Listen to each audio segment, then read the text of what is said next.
Welcome to the very last class, the grand finale. Today we do the American Empire. July 1944. This is the Bretton Woods Hotel in New Hampshire. 40 nations get together and they discuss what the post-war peace will look like. Everyone knows that Nazi Germany will eventually be defeated, as well as Japan. So the question now is, how does the world build peace and prosperity after such a devastating war? And the Americans propose the Bretton Woods system. The idea is this. The idea is to facilitate global trade. The American currency will become the reserve currency of the world, meaning that everyone can use it to trade. Now, the term we use for this is exorbitant privilege. This is like the power of God, because you're basically taking paper and turning it into gold, right? That's the power of God. So how can we ensure the Americans won't abuse this power? And the answer is the Americans agree to create a global financial network, as well as peg the currency to gold, which means that the USD is a contract. And at any point, you can choose to exchange US dollars for gold. And so what America does is it transports all the gold from London to Fort Knox. And that becomes the basis for the new global financial system that we still have today. And it is incredibly successful. This is the Bank of International Settlements in Basel, Switzerland. And it is the bank of banks. It is the central bank of central banks. And the idea here is you need to create a system for risk mitigation. So, for example, if maybe a country goes bankrupt, the other countries need to come in and rescue that country's economy. Okay, and so this bank is something you never heard of, but it's one of the most powerful institutions in the world because it facilitates the entire global financial economy. Bretton Woods also created something called the World Bank, which is based in Washington, D.C., and what it does is that it gives out loans to third world nations like China. The IMF, the International Monetary Fund, coordinates global financial policy. Okay, so the Bank of International Settlements, the World Bank, the IMF, among other organizations, now becomes the global financial system. And underpinning all of this is the US dollar as the global reserve currency. Okay, so where did the system come from? Well, it comes from 1688. Remember, this is the year that William of Orange of the Netherlands, he goes to England and launches something called the Glorious Revolution. And he takes the throne from James II. When he goes to England, he also brings with him Dutch wealth, right? Because the Netherlands is now the most prosperous nation in the world because of global trade. They have something called the Dutch West Indies Company that has monopolized the spice trade in East Asia. So it's the Dutch East Indies Company. And so it's extremely wealth. Now, as we discussed previously, the Dutch are Calvinists. So they believe that there's a religious obligation for them to get wealthy. Wealth will guarantee their entry into heaven. But for that to happen, they need to ensure their wealth is protected, right? And at this point in history, the Netherlands is being conquered or at war with France, with Spain, with a host of enemies. So it's not, the money isn't safe in the Netherlands, so it's being transferred over to England because England has a navy that is the most powerful in the world. It's also an island, so it's pretty hard to invade. 1694, this wealth becomes the basis of the Bank of England, which is considered the second oldest central bank in the world, but it's really the first central bank in the world. The reason why is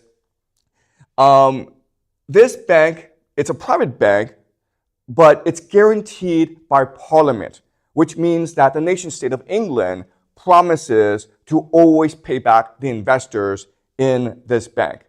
So why does this happen? It happens because it will resolve a huge issue throughout human history. If you're a king, you need financing to go to war. You often need to pay foreign mercenaries. To get this money, you need to basically borrow from your wealthiest citizens. The problem with this is, as king, you may not want to pay back that money after the war, or you could get killed in the war.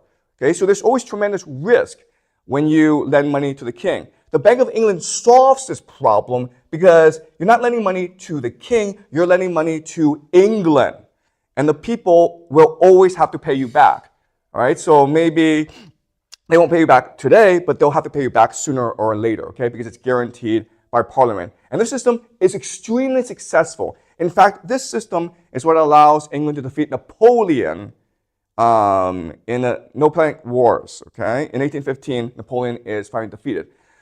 So as we discussed previously, Napoleon, he is a military genius, and he conquers most of Europe, and he defeats England many, many times. But because of the Bank of England, the English have infinite financing.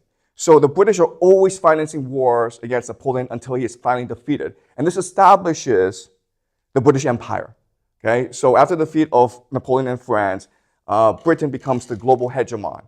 And the Bank of England now becomes an imperial bank. And the power of this is, before, when you go and conquer a country or a nation, you're always afraid of rebellion.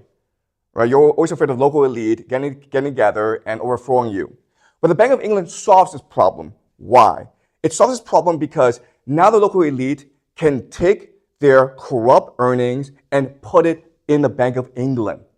All right? So now the elite have an incentive to work with the British to maintain their empire. And that's how Britain was able to build the world's first truly global empire and able to maintain such harmony and stability with the empire for such a long time. Okay? The secret was international finance as embodied by the Bank of England. Okay? So let's summarize the history of central banking. Okay? It's complicated, but we need to understand this history if we understand today's world. First important idea is the Dutch Calvinists, they have a religious obsession with storing wealth. Okay? Remember, we discussed this, right? The Protestant religion demands that you get rich. The Parliament of England guarantees this wealth, thus giving England infinite financing for wars. This is important because if Parliament is willing to guarantee financing, not only can it use all this wealth stored in the Bank of England, but it can also generate new wealth from investors overseas as well. Okay? Third idea, this financing, infinite financing, allows Britain to defeat Napoleon. Fourth, the Bank of England stores wealth of corrupt local elites, allowing for stability and harmony within the empire. Now, this is important. What will happen next is America will emulate this model and create something called the Federal Reserve in the year 1914. So the idea of the Federal Reserve is you have all these provincial banks around America. They get together and decide that we as private banks will convince the government, the Congress, to give us a power to print money. How do you print money? You issue loans, okay? When you issue loans, you're basically putting money into the system, okay? So, in 1914, they developed the Federal Reserve System. And after World War II, America is now able to export this Federal Reserve System all around the world by creating independent central banks in each nation and having these central banks work together to create more wealth for their investors. So this is something really important you have to understand. Nation states compete against each other, but independent central states, all of these nation states, work together because that way it's easier for them to generate wealth for their investors, okay? To grow capital, private central banks coordinate rather than compete. There are parasites that feed off the nation state, okay? So this is a really important idea that no one understands. The nation state is responsible for protecting this wealth, and the central banks can use the resources of the nation state to feed its capital growth. Okay? And this is the modern financial system that we have today. The central banks basically rule the world. All right? Okay, so this is Carroll Quigley, and he wrote a book called Tragedy and Hope, which I highly recommend. He was a Georgetown professor. He was Bill Clinton's favorite professor at Georgetown. And in his book, he explains how this financial system works, okay? So let's read it very carefully. And he's talking about the 1920s. After World War I, the powers of financial capitalism had another far-reaching aim, nothing less than to create a world system of financial control in private hands, able to dominate the political system of each country and the economy of the world as a whole. This system was to be controlled in a feudalist fashion by the central banks of the world, acting in concert by secret agreements arrived at in frequent private meetings and conferences. The apex of the system was to be the Bank for International Settlements in Basel, Switzerland, a private bank owned and controlled by the world's central banks, which were themselves private corporations. Each central bank, in the hands of men like Montague Norman of the Bank of England, Benjamin Strong of the New York Federal Reserve, Charles Riss of the Bank of France, and Helmut Schacht of the Reichsbank, sought to dominate its government by its ability to control treasury loans, to manipulate foreign exchanges, to influence the level of economic activity in the country, and to influence cooperative politicians by subsequent economic rewards in the business world. Okay, so in today's world, it's the central banks acting in concert that dictate financial, economic, and political policy all around the world. All right, so how can we understand central banks? Well, the main function of central banks is to control the money supply, okay? So money is just a concept, it's an idea, it's something that we just made up. And the way the central bank controls money is by controlling its scarcity, which creates the illusion that it's valuable, okay? Also, you're forced to use money to buy things as well as pay taxes, take out loans, all right? And they control the interest rate, which is the cost of borrowing money. So another way of saying this is, one mechanism the central bank has to control the economy is by lowering or increasing interest rates. If it lowers interest rates, it's just easier, cheaper to borrow money, right? So you can go buy a house or buy a car. If they increase the interest rate, it's more expensive, so people spend less money. So through that mechanism, they're able to control the supply of money in the system. All right? All right, so how can we understand what central bankers are? Well, I'll give you three possible metaphors, okay? And I think these are all legitimate. Central bankers are the ultimate priests. They must control the flow of money to maintain the illusion that money is God. In this way, they are the new Catholic Church, okay? Remember, the Catholic Church in medieval Europe was the dominant power. It was beyond nations. It represented God on earth. Well, that's what central bankers are today. But also, you can think of central bankers as the game masters. They must control the flow of money to motivate people to play the game. As we discussed when we discussed the Americans, today we live not in a civilization, but in a game where we're all individual players trying to make as much money as possible. Now, central bankers are the ones who control the rules of this game. Last metaphor is central bankers are drug pushers. To expand their dominance, they offer easy money, and once a country is addicted or bankrupt, they hijack the financial system, which means to privatize or make independent the central bank, okay? So how do central bankers work? Well, let's do an experiment, okay? Let's use a thought experiment. Let's just say I'm a central bank, and I'm trying to get you to become addicted to my power, right? So what I do is this. I say to you, hey, here's $10,000. And you're like, okay, and what do you want for $10,000? I'm like, nothing. Just go enjoy yourself. So you take that $10,000 and you go on vacation to Hawaii, you live in a 5-star hotel, you're really happy. You come back and you say, that was great. Can I get more money? And I'm like, here's $1 million. Go and enjoy yourself. And you're like, what do you want for it? And I'm like, nothing. Just go enjoy yourself. So you go, but this time you're smarter. You're like, no. This money is limited. I need to go invest it if I want to generate more money, okay? Otherwise, I have to go back to the bank and get more money. So you start opening businesses, you invest in restaurants and ski resorts, who knows, okay? But you have all these investments. The problem is you really don't know what you're doing. And you make these bad investments. And eventually what you recognize is you're in debt now. You had $1 million, but now you owe $10 million. So you come back to the bank and you say, listen, I need $10 million. I'm like, fine, but now you have to give me your soul. And you're like, you're just stuck, okay? That's how central banks work. I know this sounds terrible, but that's really how they work in the world, all right? So now I'll give you examples. All right. So what central banks do is they have the power of God. They're alchemists, basically, because they can take paper, which we know is worthless, and turn it into gold, which is what everyone wants. Now, something to remember, and this is really important, is that throughout history, whenever there's a major power, there's always a rising power that challenges it. So in our world today, there's no nation state that can challenge the power of the central banks. But there are these technology companies that are arising that are trying to displace them from godhood, okay? So Bitcoin is something they've invented. It is the American military's fail-safe system in case the American government defaults on the debt and the US dollar loses its reserve currency status.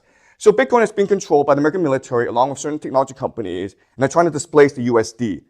All right, so there's a conflict going on here. All right, also, artificial intelligence will be used to create the illusion of God, right? Why is there so much investment interest in artificial intelligence? Because even though it doesn't really work that well, it can trick people into believing it is God, that it is omniscient, that it is always right, that it's the ultimate authority. Last example is social media, video games, and porn are the drug of the 21st century, okay? So in other words, these technology companies, they're really in the process of creating a matrix in which we just live in a simulation and we're all slaves to the simulation, okay? So this is something that we have to think about, how the central banks are in power, but there's always powers that are arising and which will challenge the power of the central banks. Okay, so how do we get this system? Go back to your 1960, the world's divided into two, right? It's divided between the capitalist West and the communist East. Now, this is ultimately a war of ideology. It's really a question of which system, capitalism or communism, it's better for humanity. Well, we don't know the answer to that question, but we do know the elite prefer capitalism because capitalism gives them more power, gives them more wealth. So the elites both in China and the Soviet Union, they basically give up, okay? In 1991, the Soviet Union basically unconditionally surrenders, and this creates the complete dominance of the American system, the Pax Americana. So once America has domination, it now can spread its system throughout the world. This is Karl Popper, and he wrote a book called The Open Society. And in it, he questions grand ideologies because he believes that it's these grand ideologies like communism and fascism that have destroyed the world and which have led to World War II. He hates Plato, he hates Marx, he hates Hegel. He thinks these are the three totalitarian philosophers in human history. And so what he proposes is that the height of civilization is the Anglo-American civilization. Okay? The Germans and the Russians are bad because they are racist, because they are nationalistic, because they are grand in their vision. They're always trying to transform humans to shapes and things that are anti-human. But the Americans and the British, they are practical. They are utilitarian. They believe in evolution. Okay, and that's what Karl Popper believes the Anglo-American civilization is really the height of human civilization. But there's actually another way to understand the Pax Americana. And so the idea is, from World War II, we transferred the Pax Americana. And there are major differences, right? So World War II was about the nation state. That was the main constituent body of World War II. In the Pax Americana, what matters is the international rules-based order, which includes central banks, but also includes United Nations, right?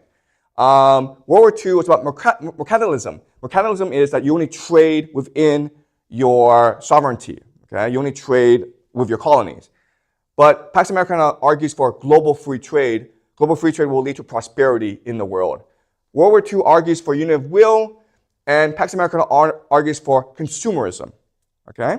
The unity of will is the idea that we must be a whole, that the constituent parts together are less than the whole. Okay? Consumerism is just individuals should just go and spend money and enjoy their life. And don't worry about big problems like the nation state, end of history, these ideas. All right. In other words, what's happened in our world is the world's gone from one that focused on civilization to a game. In a civilization, people are citizens who sacrificed themselves in order to obtain glory, okay? So think of Achilles, right? Achilles went to Troy because he was a competition among his other Greeks to seek eternal glory, okay? But in the game, we're all individual players who are trying to make as much money as possible. Now, in theory, you're taught that, okay, the best way to do that is to work hard, be smart, be talented, create something innovative, right?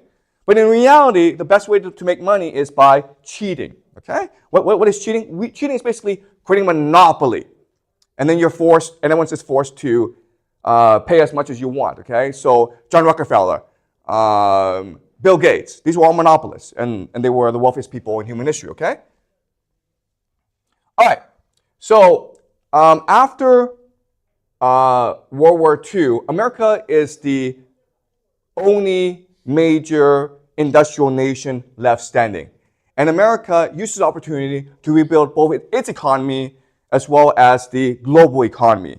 And it does so by transferring its wartime economy into a peacetime economy. Okay, in a wartime economy, you are manufacturing goods at mass, right?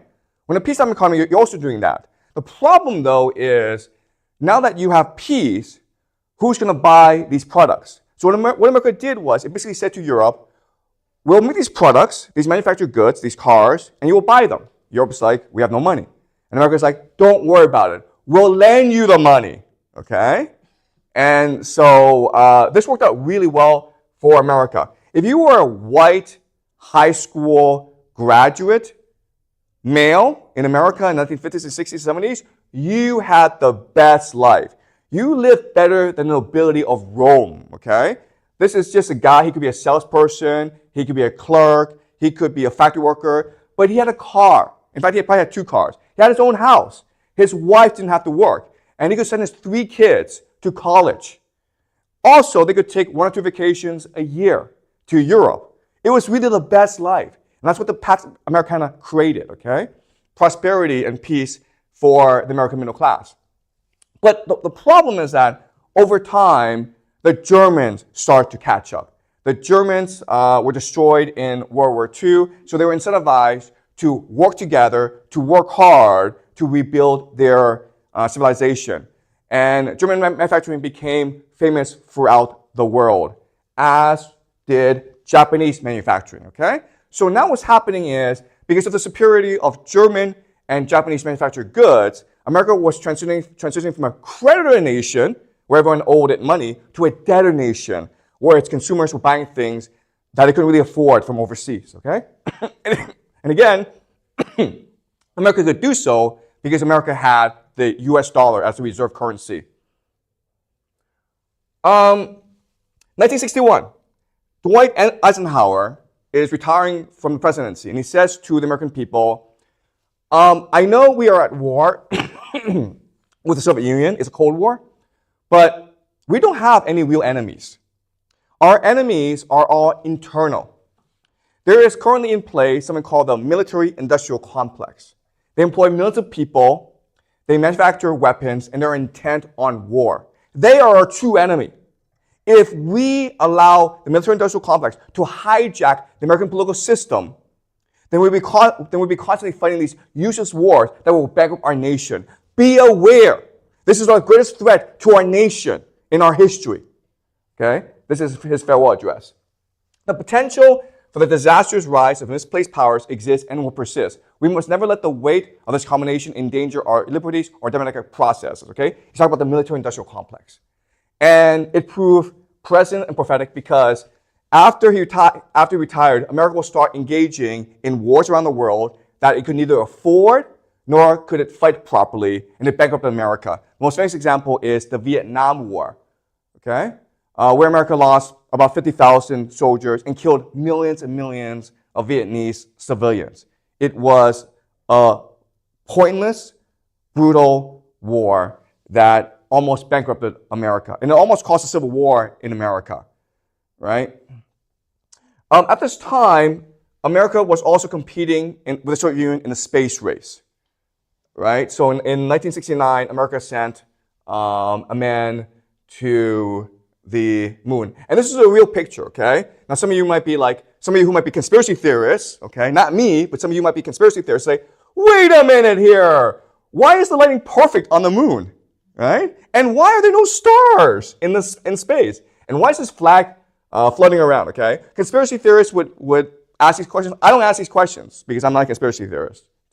Just so we're completely sure, okay? Also at this time, Lyndon B. Johnson announced the Great Society, which was this fantastic social program to ensure that each and every American had an opportunity at the American dream.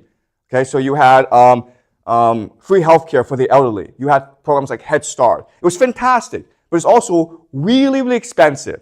So if you are a nation like France, you're like, you know what? America is sending people to the moon. It's fighting all these pointless wars, and it's building all these great social programs for its population. Does America have the money to do this? In other words, is it possible that the U.S. currency, the U.S. dollar, is no longer able to repay its obligations? That's why France, under Charles de Gaulle, sent warships to America in the mid-60s to repatriate its gold. It's afraid that America will go bankrupt. And this proved very, very wise.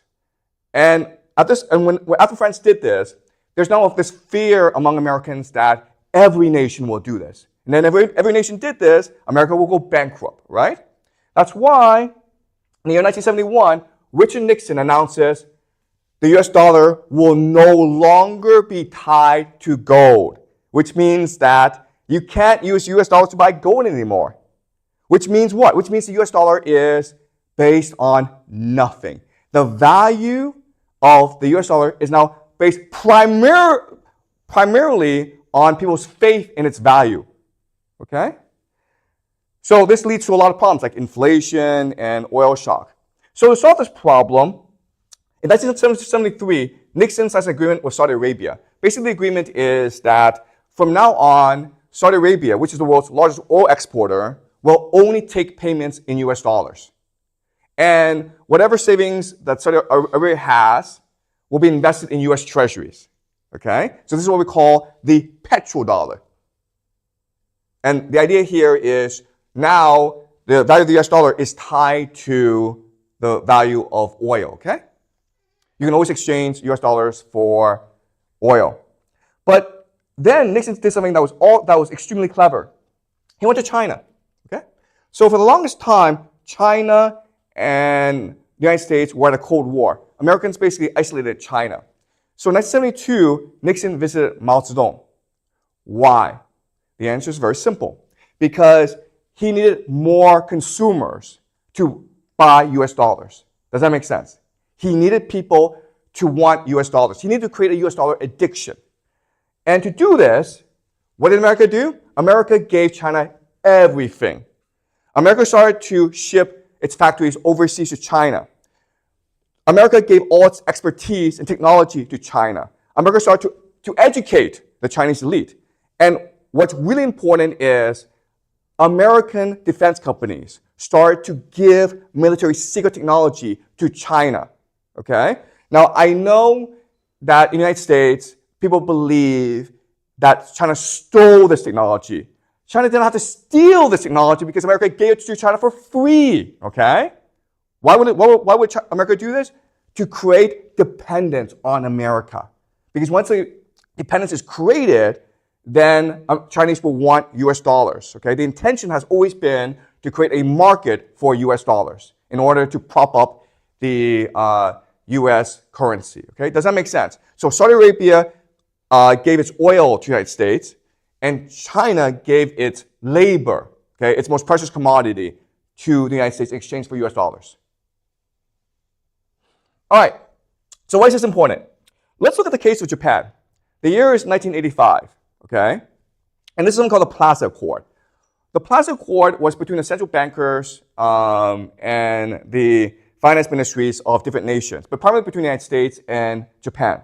Japan at this point was an export powerhouse. It was the second largest economy in the world, high savings rate. People really didn't want to buy American goods, but Americans love Japanese goods. Okay, so it's creating this trade imbalance. and Japan was growing and becoming an economic powerhouse. So America said to Japan, listen, you guys need to restructure your economy because your consumers aren't spending any money. This creates trade imbalance. And ultimately, this will lead to structural problems in Japan. So what we're going to do is we will revalue the Japanese currency. We will appreciate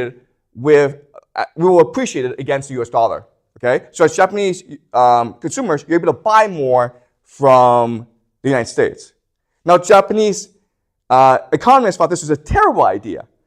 But because America has military bases in Japan, Japan didn't really have a choice in the matter, right? And so this created the Japanese explosion of wealth, okay? So they were by Rockefeller Plaza in New York City, and this created a fear of Japan in the United States. So to demonstrate to you how ridiculous the situation was, in the year 1990, in Kyoto, the imperial grounds, okay? I'm not talking about the city of Kyoto. I'm talking about the imperial grounds in Kyoto, okay? That land by itself was worth more than Canada as a country. You could sell the imperial grounds of Kyoto and go buy Canada for yourself, okay? That's how ridiculous the situation was in Japan. Because of the appreciation of the yen, cheap money flooded into the nation of Japan, and so people were speculating on real estate and the stock market. Okay, which led to ultimately economic collapse in Japan. So as you can see, from the 60s up until about the 90s, Japanese growth was pretty strong. But after the Plaza Accord, you saw a steep drop, okay? The Plaza Accords, by appreciating the yen, by giving Japanese easy money, it destroyed the Japanese economy. All right, so remember this. If you want to nuke an economy in a nation, if you really want to destroy an economy in a nation, give them easy money, all right? If I want to destroy you as a person, I'm going to give you $1 million because you're going to take that $1 million and do stupid things with it, okay? Oh, okay, yeah. What does easy money mean? Easy money just means that you think it's free. You have to work for it. You don't have to earn it, okay? And the idea of easy money is central banks have the power to print money. So if you come to me, I'm a bank, I can actually just give you $1 million and you take it. That's easy money, right? Okay, that's the idea. Okay, so you don't understand this. It's a hard concept to understand, but banks have that power. They can just print money out of nothing. Okay, and this is what we call easy money. And what this leads to is disaster. Okay, so let's go over the list of how easy money destroys nations. First is that it turns manufacturers into financial speculators. The reason why is maybe you're a car company. Okay, and before you're making good money. Making cars and selling to the Americans. But if the economy is blowing up, the stock market is increasing, the real estate market is increasing, you're actually better off taking all your savings, your investments, and put it into the stock market, right? Because you have better returns. And as a corporation, you have to guarantee better returns for your investors, okay? It makes people lazy, selfish, and greedy. That's easy to understand, right? If someone just gave you $1 million, you would not want to work or study ever again in your life. You create too much debt too quickly, you create financial bubbles, corruption between the politicians and the financial elite, you create massive inequality, right? Because it's usually the wealthy who most benefit from this wealth generation. You will increase unemployment and bankruptcies. And the last thing, this is really important, is because of all this surge in prices, you price out young people and you destroy the nation's future. You look at the birth rate in Japan, it's about 1. Okay? And the reason why is Japanese young people do not see a future for themselves. Houses are too expensive. The jobs don't pay that well. Okay? Any questions before I continue? Is this fair? Okay. All right, let's continue. But it's not just Japan. It's also the 1997 Asian financial crisis. Remember, this is when South Korea, Thailand, Indonesia, their currencies were under attack. And because their currencies were under attack, they became devalued. The problem with this is, before this, Thailand, Indonesia, and South Korea had access to easy money provided by central banks. And so they could afford to buy things overseas, invest things overseas. They could, but once the currency was devalued, they now went bankrupt. Okay? And as a result, the International Monetary Fund was able to step in and privatize the central banks. So that's a playbook. All right. 1989 is important because that's when the Berlin Wall fell and the Soviet Union and communism came to an end. Now it's the Pax Americana, okay? And in the Pax Americana, the system is America would ship its manufacturing overseas. Remember, manufacturing was a source of middle-class wealth generation. Now it's shipping all its manufacturing overseas to focus on financialization. All right, so the idea is that Wall Street would take all its money, all its wealth being generated overseas, and then take it back to America and use it to invest in America, to basically engage in financial games. Okay, does that make sense? So in other words, before America was manufacturing things like cars and washing machines. Now America is just gambling. Okay, the entire economy is based on gambling anymore, and this will lead to something called the 2008 Great Financial Crisis, where the global economy collapses basically. 2001, 9/11, the World Trade Center, right? The terrorist attacks. Again, I'm not a conspiracy theorist, so I'm not going to go into the conspiracies behind this. But it led to something called the War on Terror, where America, for no particular reason, went to Iraq, Syria, Libya, and destroyed these countries. Now, if you're a conspiracy theorist, you would say, well, they destroyed these countries because these countries didn't have central banks, right? So that's what some people say. I would not say that. I'm not a conspiracy theorist. 2008 is the great financial crisis. Why did it happen? It happened because America had become a gambling economy. And so it had to take money and invest it. The problem, though, is there's too much money flowing into America, and there's not enough good investments. So what Wall Street did was it started to invest in really bad investments. It was encouraging people with no money to go and buy like 5 houses, okay? And eventually they would have to default. And when they default, it would create a cascading effect where the entire global economy would collapse. And that's what was the 2008 Great Financial Crisis. To solve this problem, what America did was print money, okay? Look at this, guys. Up until the year 1980, America had about $1 trillion in debt, okay? America was founded in 1776. By the year 1980, about 20 years later, it had $1 trillion in debt. Today, it has now $37 trillion in debt, okay? This is all money printing. Starting about 2008, boom, you see the steep curve going all the way up, all right? The economy in America right now is really screwed up. The reason why is the stock market is worth twice as much as the real economy. Okay, that makes no sense at all. The total value of the U.S. economy is half of that of the stock market. Okay, so this shows you that right now America is living in a fantasy. It's a make-believe economy.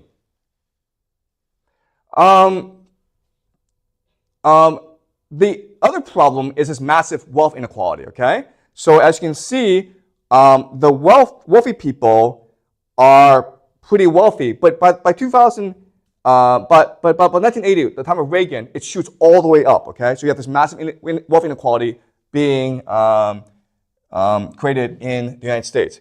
This also shows you how wealthy the top 0.001% are relative to everyone else, okay? So the main beneficiaries of all these reforms of this financialization has been the ultra-wealthy in America. At the same time, if you're an average American, all you've seen is your debt go up, okay? Your debt has gone way up. So you can make the argument that the system is designed to exploit the middle class by forcing them into debt so as to enrich the wealthy's investments, okay? That's the American system. And in fact, you can argue the global system. So 2008, the global economy collapses. So what happens, okay, and I believe this is what happened. I don't think this is a conspiracy theory. The central banks basically encouraged the Chinese central bank to start printing money, right? And this is important because when you start printing money and you invest in real estate, you need resources. You need to buy resources from Australia, from Brazil. And this is what saves the global economy. And this all looks very impressive, guys. Like, I know when you go outside, you see all these big buildings and fancy railways. It's all very impressive. But remember, okay, this is really important. Behind the veneer of this prosperity are three things. Massive debt, right? Because this money is being printed. So someone has to pay this off. You guys, not the current people, but you guys or your grandchildren or your great-grandchildren, okay? But someone has to pay off this debt. That's number one.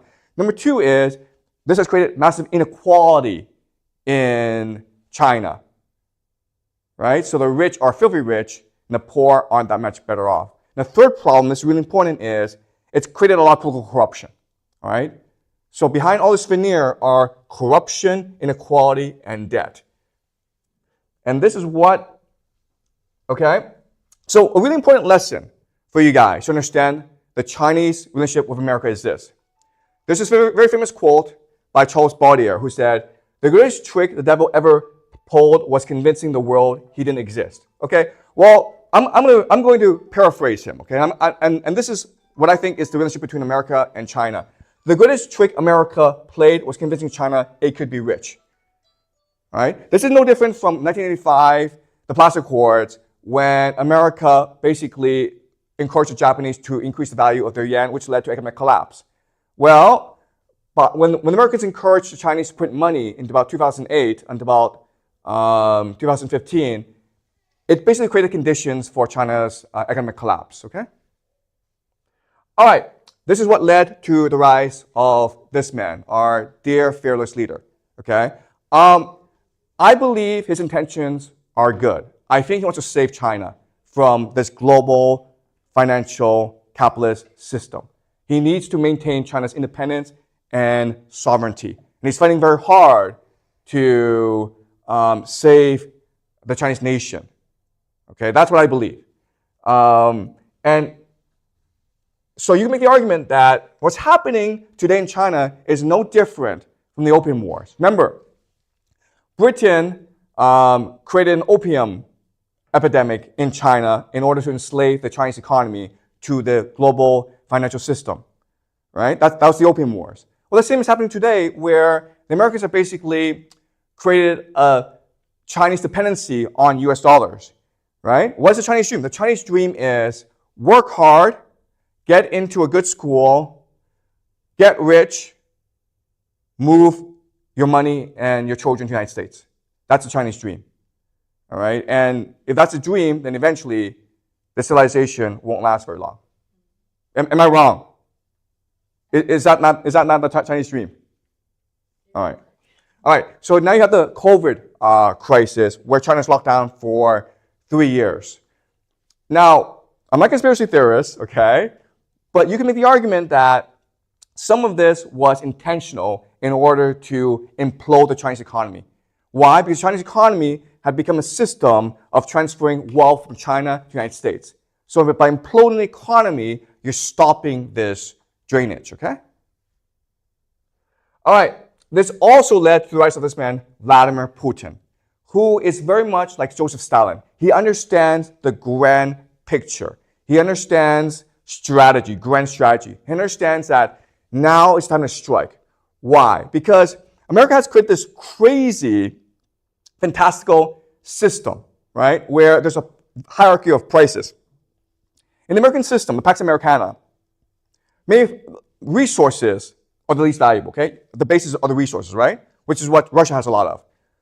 Up next in this pyramid is manufacturing, which is what China does. Then up next is knowledge economy, so professionals. And that's what Europe and America does really well, okay? And at the very top of this pyramid are the financiers, finance. And that's what Wall Street dominates, okay? So this is the pyramid of the world that we live in. What Putin said is this. What Putin said is, you know what? If I can control the world's resources, the oil, the food, then I can invert this pyramid so that resources at the top. And that's why Russia invaded Ukraine. Because if Russia were able to dominate Ukraine, Russia and Ukraine together would control one-third of the world's carbohydrates. Without Russian food, Africa and the Middle East would both starve to death. Okay? And so That is the rationale for Putin's invasion of Ukraine. He's a genius. He understands there's fundamental weakness in the American system. Okay? If you're able to control the resources, you are able to strangle this financial system. Okay? So by invading Ukraine, Putin shows that America is a paper tiger. Faith in the USD rests on the aura of the American military's inevitability and invincibility. This now forces the Americans to invade Iran. Okay, does that make sense to you guys? The logic here is very simple. Why does Saudi Arabia buy US dollars, even though they know it's not worth anything? Why does Japan buy US dollars? What is Germany? The answer is they're afraid that if they don't buy US dollars, America will come invade them. Okay? They have no choice in the matter. But now that Putin has showed that, actually, you know what? The American military is not as strong as you think it is. The American military now has no choice but to prove it is as strong as people believe. It needs to restore faith in the military in order to restore faith in the US dollar. Okay, does that make sense? That's why the American military has no choice in the matter but to invade Iran. Okay? Why? Because if they're able to invade Iran, they're able to control the entire flow of Middle East oil. Also, they're able to control the active trade throughout the world, okay? Iran is really the center of the world in terms of global trade. So these two factors mean that America needs to eventually invade Iran. All right. Once it invades Iran, it creates a huge problem for China and Japan and South Korea. Why? Because guess what? These three nations get most of this oil from the Middle East, right? Japan imports roughly 89% of its oil from the Middle East. And guess what, guys? Japan is the largest buyer of US dollars. So if Japan ever says, you know what, screw this, we're not buying US dollars, the American economy goes bankrupt. So when you invade Iran, you control the oil supply, you control the entire Japanese economy. You can charge whatever price you want for oil. All right, this explains the Israel-Palestine conflict. Because America just can't go invade Iran for no reason. It needs a pretext. The perfect pretext is Israel comes in conflict with Iran. Iran attacks Israel. The United States must now defend Israel because Israel is its ally. Right? Does that make sense? So America needs a scapegoat. That scapegoat is Israel. That explains why there's so much conflict right now in the Middle East. Look at this map, okay? This is Iran. It's surrounded by American bases. You have 14,000 troops in Afghanistan. You've got like thousands more over here, okay? Iran is surrounded. It seems to me that America's been preparing to invade Iran for the past 20 years. It's just looking for the perfect opportunity. All right. The problem, though, is that Iran is not an adversary that America can defeat. The reason why is the geography of Iran. Look at this. In 2003, America went to Iraq and destroyed Iraq. Why? Iraq's a desert. It's flat plains. America has bombs. It has fighter planes, right? It's pretty easy to destroy a desert. But Iran is all mountains. These fighter planes do no good against mountains. You can't bomb a mountain into submission. Okay? So if America were to invade Iran, there's very little chance that America would win this war. In fact, it may be the end of the American empire. And Putin has a plan, okay? Putin is a genius. He knows exactly what will happen. So Putin is preparing for this possible invasion of Iran.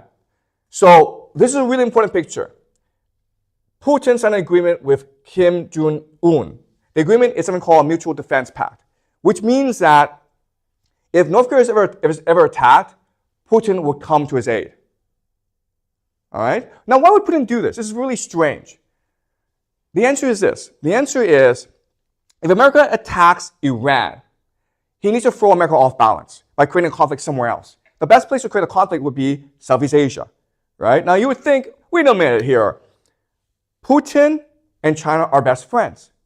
If America invades Iran, then China may invade Taiwan. But I already told you this.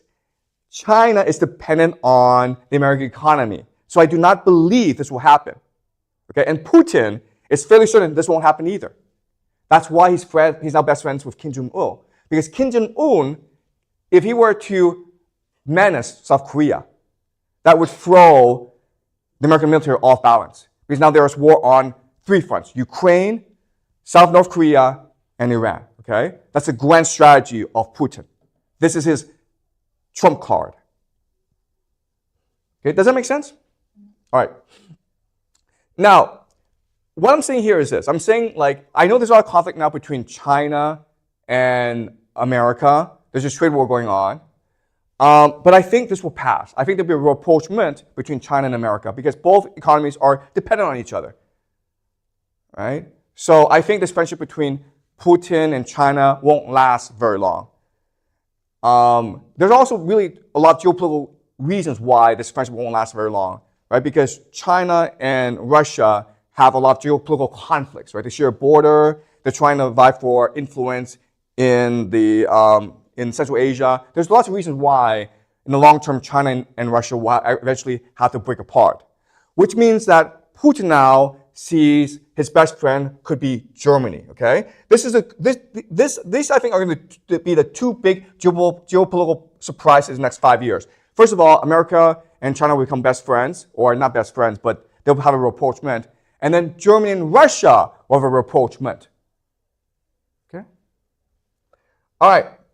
So, Donald Trump, President of the United States, he wants a 3rd term, okay?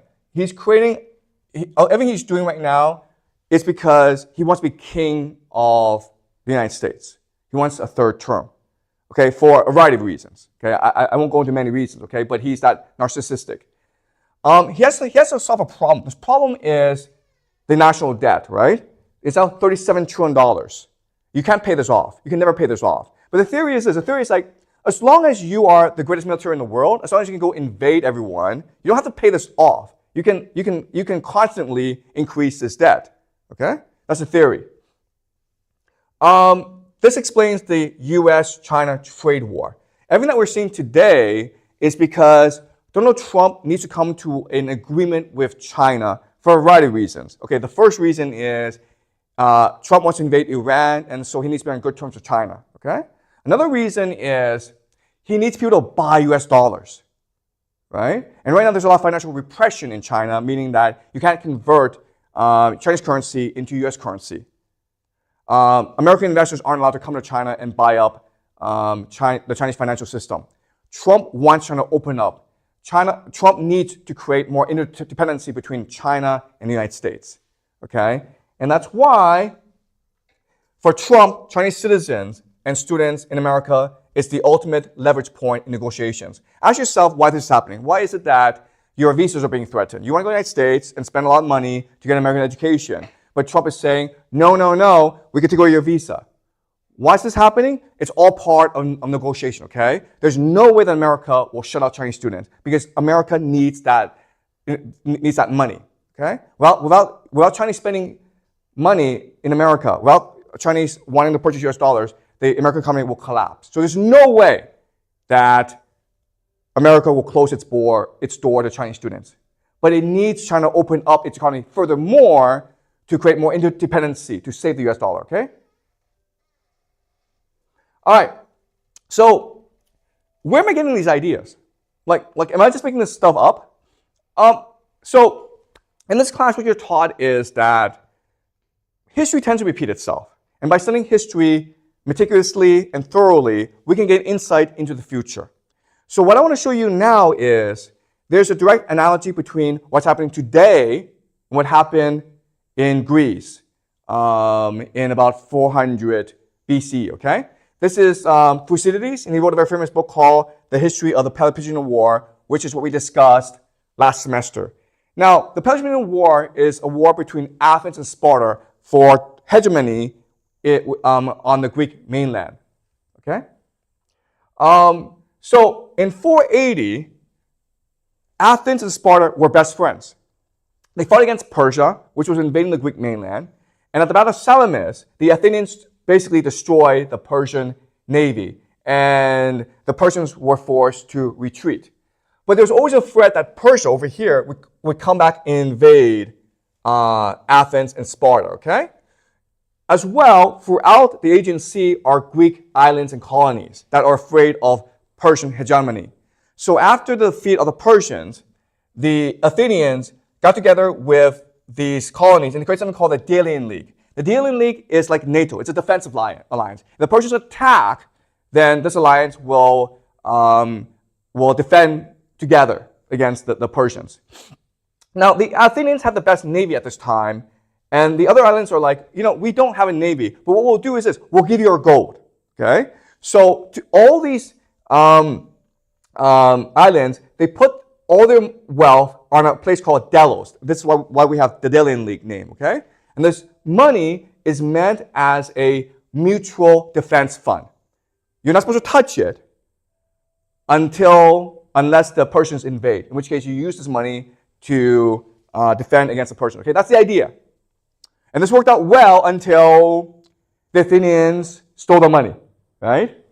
Why? Because they wanted to create something called the Parthenon, okay, which is one of the most beautiful buildings in the world. And within the building, it's the statue of Athena. It's pure gold, okay? So the Athenians stole all this money from Delos, from their allies, and they built this Parthenon, and the wealthy were able to steal from the Parthenon in the construction process. And so the citizens of Athens became really wealthy. It's easy money, right? And remember, easy money destroys a society. And so this is what led to the Peloponnesian War, because after Athens stole this money, it didn't apologize to its allies. In fact, it forced its allies to continue to pay tribute to Athens. Athens became a mafia state, okay? A protection racket. If you don't give us money, then we'll come invade you. And so these allies started to encourage Sparta to attack Athens, and that's what led to the Peloponnesian War, okay? So there are three major incidents from the Peloponnesian War that I want us to focus on. The first incident is in 428 BCE, a place called Mytilene, an island. They were a former Athenian ally who refused to pay tribute. So Athenians invaded and conquered it. And now the question is, what do you do now? How do you teach these guys a lesson? How do you ensure this doesn't happen again? So one faction in Athens said, let's kill all the men. Okay? Pretty simple, right? Let's kill all the men, and then we'll spread fear among our allies, and no one will rebel against anymore. So they have a debate, and all the citizens say, let's kill them all. So they send a trireme, a ship, to the island, and to give the orders to the Athenian soldiers to kill everyone. Well, not everyone, but the men, and enslave the women and the children, okay? But after the debate, the Athenians started to talk amongst themselves, and a lot of them couldn't sleep, and they're like, this is wrong. We're Athenians. We are a democracy. We fight for freedom and liberty. We can't do this to our allies. So the very next morning, the Athenian citizens get together and says, we're going to have another debate, and we're going to discuss what to do. And so they have this huge debate, and they say, no, we're Athenians. We're virtuous. We will not do this.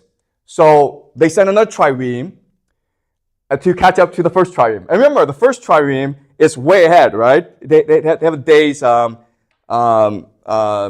ahead. So the other trireme, they work their asses off to catch up to the first trireme, and at the very last minute, they catch up. And they tell the soldiers not to kill the men, okay? And so this is the conflict between democracy and empire, right? Now, let's fast forward to 416. And now another thing happens where the Athenians are losing this war against Sparta. It's costing them a lot of money.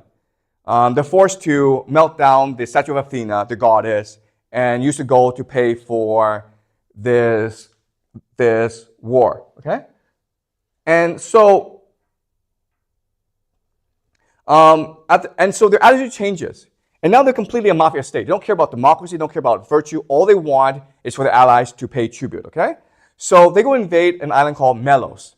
And Melos is not part of this war. They're not part of Sparta, they're not part of Athens. They're just neutral.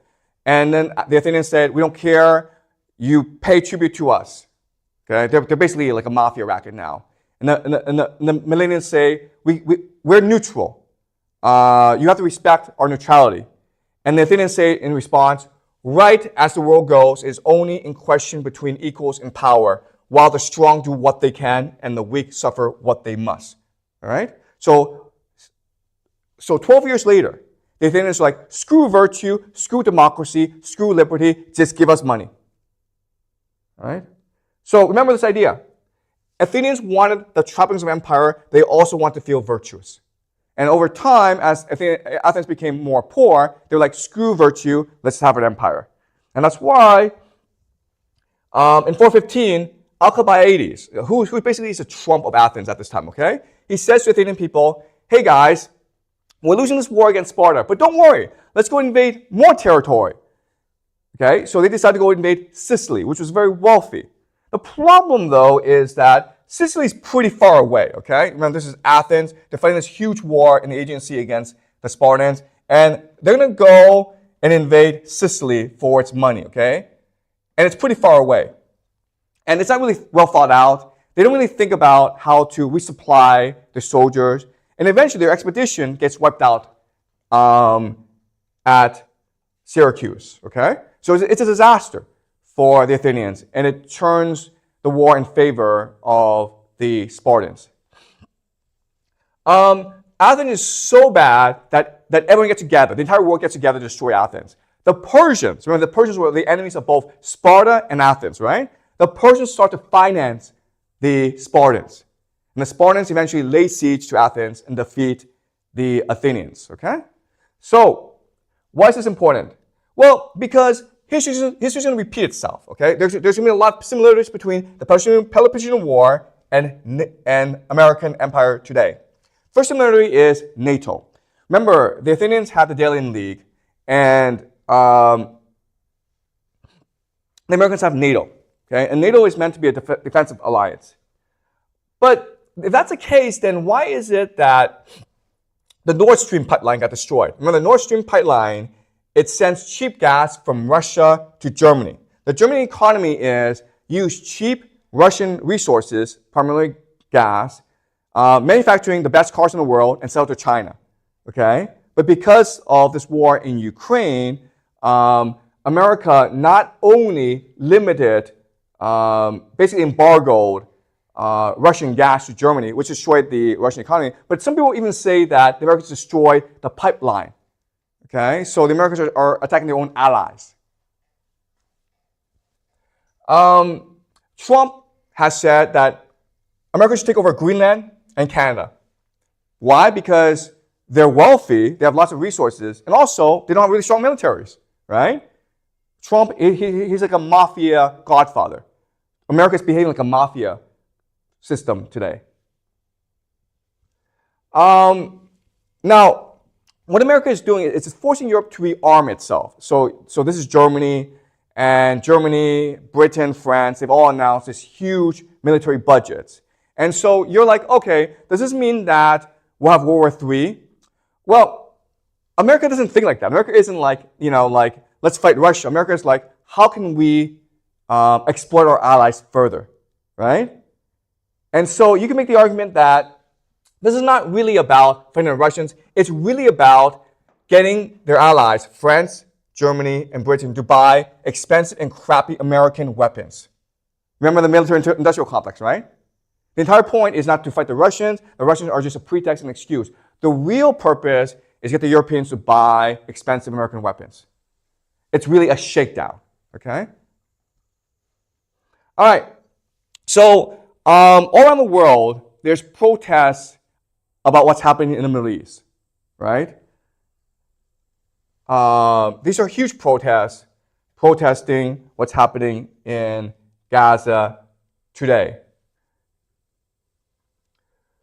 But ultimately, it's not going to matter, all right? Why? Because America's an empire. It's a mafia state. It needs to destroy Iran in order to maintain its power, okay? So Americans want the trappings of empire. They also want to feel virtuous. That's why there's conflict right now. Over time, as America becomes poorer and poorer, and more desperate, this virtue will go away.